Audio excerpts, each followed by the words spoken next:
Hi, welcome to AM to PM, a show where two guys talk about stuff that's fascinating to between 9 and 14 people on the internet. Hey, I'm Andrew Monahan, a has-been from the first season of Big Brother Canada. And I'm Pete Monahan, a two-time failed applicant to the same show. Hey Pete, on this week's episode we'll talk about Jace's eviction, we'll talk about who's playing too hard, too fast, we will talk about Superfans, how do they do on the show, and then lastly we'll talk about randomness of twists and the game overall. So, Pete? Yes? Let's get started. I am a random super fan. So we've had our first eviction of the season. What did Jace do wrong? So Jace is sort of the classic case of the player who comes in thinking that he's going to have full control because he's a 23-year-old sort of meathead, right? Personal trainer, all that kind of stuff, skater dude. He thinks, I'm just going to come in and take over every situation like I probably do in my normal life, but Big Brother isn't normal life. You can't come in and just start every conversation trying to get the upper hand. Yeah. I noticed, he was the guy saying, hey, let's sit down and introduce ourselves, brah. And that guy inevitably ends up being on everyone's radar because you can't get away from him. Yep. Well, I mean, I think about my season. I always relate all this stuff back to my season. Mm-hmm.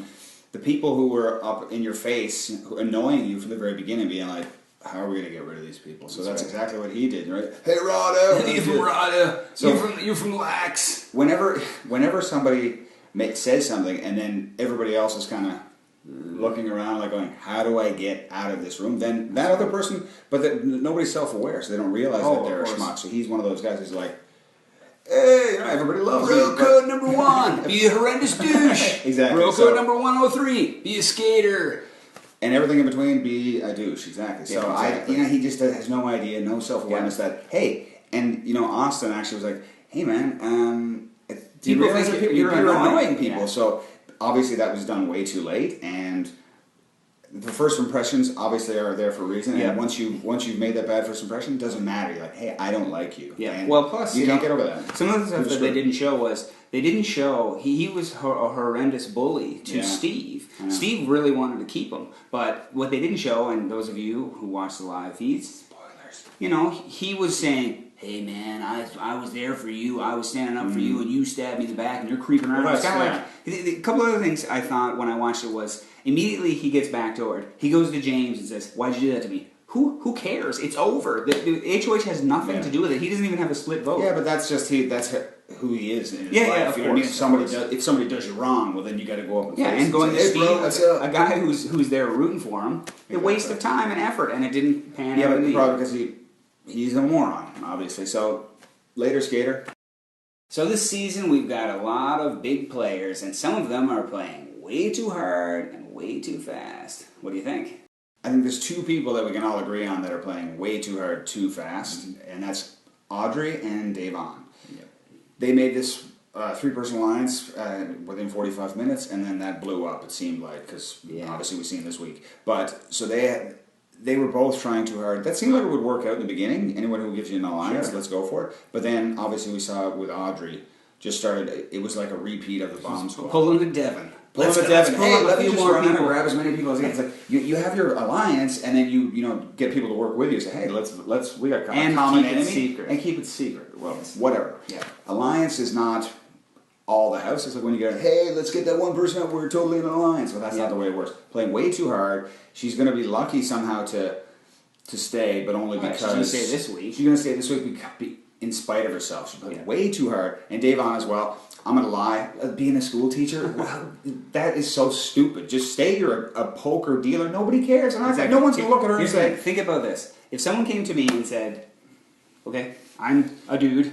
I'm a poker player. What's your job? I'm a poker player. No, I'm a poker dealer. Oh, I'm a poker dealer. Okay, my mind doesn't suddenly snap, oh my god, she's going to win. I think, oh, well, you stood in a line somewhere when it said jobs available, and you got in there and they said, here is 52 cards. Go like this, and can you count? Here are the rules, and, here's the rules. This is a Royal State flush. I don't think you're a mastermind and you're going to win. Obviously not. I mean, I could see with the poker player, with like Kevin from Big Brother Canada, and obviously Vanessa. Yes. But she's keeping her cards tight. Well, no, she has actually. Yes, I know that. She said that, but she's not saying, "Hey, I've got $4.5 million in career earnings or whatever." But she's also not saying, "What can I say? Oh yeah, I'm a landscaper. I don't know, or something. I'm a nun. Actually, yeah, that's it. They're trustworthy. I'm a nun." And Day also goes to Bobcat Goldthwait, as I would say. Yeah, and says, "No way, I got there's no way. Why would you ever lie about being a dentist? Hey, everybody, guess what? I'm future earnings are all set, and I'm well educated. I went to university for 10 years, right, or whatever, and I have great oral hygiene. Well, I mean, why? And then to say it right to him. Are you really a dentist? He's like, oh no, you caught me in my huge lie. My great. I wish you would have said, "Are you really a school teacher?" She would have been like, obviously. Too hard, too fast. She's playing too hard, too fast. It's something that happens these days. You get these people come in and they think they know everything, and they just trying to get everything unlocked. The people who don't play too hard, too fast, they're the ones I think you're going to see get well. Hi, you might remember me, or maybe not, from the first season of Big Brother Canada. And I was sitting there in the background going, I swear to God, maybe week 4, Tom actually said, I don't even think he knew my name, but he thought I was from PEI, which was actually, I was pissed off in there, but I was like, it's pretty good. He has no idea who I am. So if they don't know my name, they can't say it when they're trying to evict somebody. So that was a good thing. Stay in the background for the beginning and let these people just get themselves all shoot themselves in the foot. Or Superfans, Pete, you fancy yourself one. We had a whole bunch on Big Brother Canada, and there's a whole bunch more this season. Does it help or does it hinder? Well, here's the problem with Superfans. There's a very loose definition that's been used throughout the history of the show. Some people, Clay refers to himself as a superfan of all of 4 months. But, who am I to say that doesn't qualify, even though I've been watching the show since only season 2. Yep. But, if I were to binge watch Mad Men and then decide to get a John Hamm tattoo on my chest, I would be a superfan. You would. I would be a crazy superfan. You'd be a psychopath. But exactly. You'd be a superfan, yeah. Does that help? I don't think so. I would say probably being a superfan of Mad Men and having a John Hamm tattoo would probably help you better on Big Brother than being a superfan of that show. Yes, exactly. Right? Because it seems like the people who think they know everything about it, the people who don't know it are like intimidated by that and then want to evict them. A la Big Brother Canada Season 3 with, Johnny and Jordan. Everybody's like, no, we should get rid of these guys. They know too much. They know the history. That's all right. that kind of stuff. So I don't think it helps. Well, it doesn't help when you go in and you say, like, hey, man, like, you and I want to make lunch. Did you know that Jeff misspelled technotronics? Exactly. Dr. Will does dermatology. I'm going to shave all of the hair off of my body. Yes. That doesn't help you. No, it doesn't. But, being a super fan of anything else, yeah, you can be a super fan, like I said. But does it help in the game? I don't think it does. It might. I think you said this before. It might help with knowing, what's happened in the history of the game. I have a history degree. It's if you know the history, then hopefully you're not doomed to repeat it. That's what we would say, right? Yeah. So if you go in and say, hey, we're really good. I will volunteer for my teammate, for my alliance mate, and then we'll get rid of the other person. Jordan, you know how that works out, right? Yeah, exactly. So knowing things like that is good. Knowing that Eric Stein had pierced nipples, and that they switched from PB&J to Slop in season 11. Yeah, or the fact that there was a twin twist in season 5 and it was great, or it wasn't great, is not going to help you. Do you think? I mean, for one thing, Liz was probably around 4 years old when that came on. Actually, more like 11 years old. So it doesn't matter. That's not going to help because you're not them. So knowing all that, it doesn't. But wait now. You still should be casting superfans on the show, right? Well, you should always have the superfan should be fill in one sort of demographic of the superfan. That's right. They should also be very attractive, of course, and an old person. Okay. Someone's going to be lucky caller 7. Do you think that'll be random? They may make it seem like it's random, but they want you to go to certain places. So they're going to say, at this moment, we need that person to be in the pantry. Hey, and we're going to do a twist with Andrew. It's not a twist, but, we're going to have a task for Andrew, so we need him to be in the pantry. So they're going to make me go to the pantry to answer the phone. So obviously with this twist with, the 7th person, be the lucky 7th caller from Kathy Griffin to pick up the phone and screw up somebody's life or whatever. You have a twist of 3 votes. So some dude's totally just sitting there with the button. Watch this. Hey, it's not really the way it is. Like there's nobody in the room. I don't think it's going to be Jackie. Who's Jackie? The girl from The Amazing Race. Yes. Or Bobcat is Johnny Mac. probably not going to be him. Probably not going to be. It's going to be a select few. It's going to be Audrey. I think it's going to be Audrey because then that sort of gives her that power, like Exactly.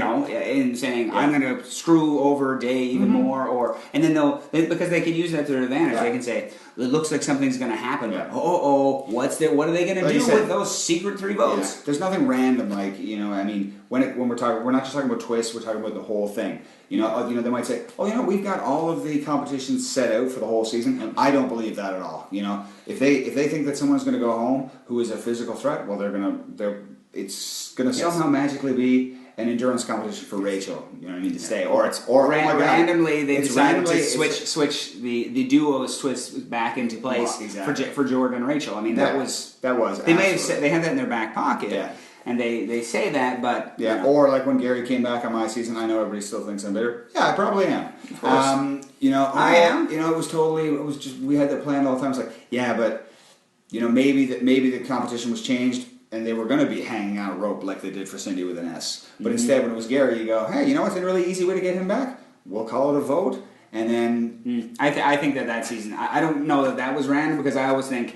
That was a safeguard for them to ensure that a fan favorite would come back. Yeah, absolutely. It happened to be that Gary was evicted. Yeah. If Gary had stayed or had gone first, and someone else, Peter or Emmett or whoever was still there, they would have come back in the game, helping the long-term health of the game. Yeah. But there's nothing random about Big Brother, except for maybe when Alec went to look for a pair of underwear. And they're dirty. Now it's time for everyone's favorite segment, the Douchebag of the Week. I had a real struggle.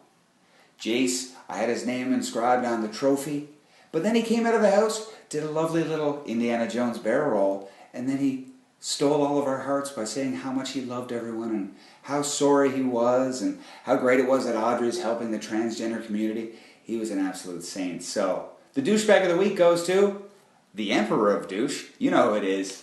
It's Alec Beal. You're still a giant douchebag. So that wraps up another episode of AM to PM. Our third show. Hopefully you liked it. If you didn't, well, no one cares. Because there's only... Sorry about that. Yeah, exactly. Can we get that edited, please? Thanks everybody watching. Hope you're enjoying the season. It's hot as hell in this room. It is. Thanks to everybody, all of our regular favorites, onlinebigbrother.com. Go to them, read their feeds. Everybody else, Hamster Watch, Big Brother Buzz. You guys are great. Thanks for watching. Talking Big Brother, talking Big Brother, talking Big Brother.